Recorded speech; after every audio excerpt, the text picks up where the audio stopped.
Before a wildfire is out, forest specialists begin analyzing what's needed to recover and restore the landscape.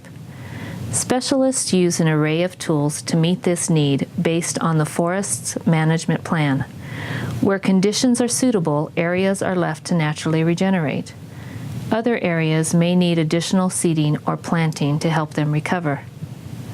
Salvage timber sales are used to reduce hazards, provide an economic boost to the local economy, and remove dead trees so the area can be replanted.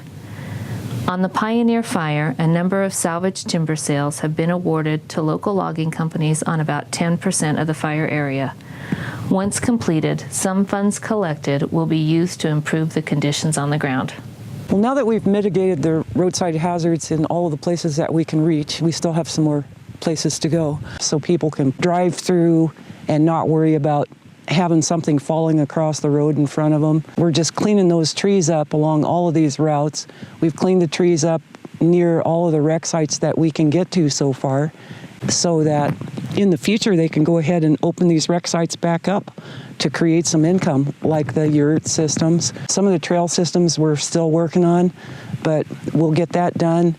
We also have closures in effect to make sure that while we're doing the work, we don't have people inadvertently wander in and get hurt. I mean, we have log trucks coming out that are on slick roads, they're narrow. These guys are loaded up heavy, they can't stop. And we just can't run the risk of having someone hurt like that. I've been logging for 30 years and worked on the Boise National for a good portion of that on and off. Very happy to be back here working on this salvage timber. The small town that we live in really depends on this kind of work to be done. We have not had a whole lot in the last 10, 15 years. The money trickles down. There's fuel being bought down in Idaho City. The truck drivers stop at the grocery stores to buy their lunches. The restaurants are being used, the RV spots, people have to live down there in Idaho City, and a lot of positives come out of this. They're contributing a lot to the local economy, plus their need for parts and fuel and so on and so forth to support them. And the same with the truck drivers. We've had lots and lots and lots of trucks. I mean, at the high point, over 70 loads a day.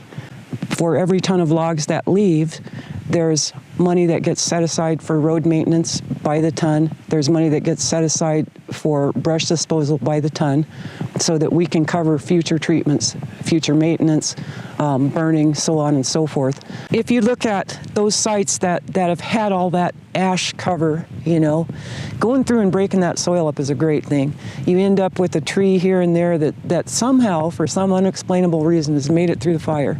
And the stress from the fire has actually inspired them to cast a lot of seed. A lot of times just that activity will get you a lot of natural regeneration on the site.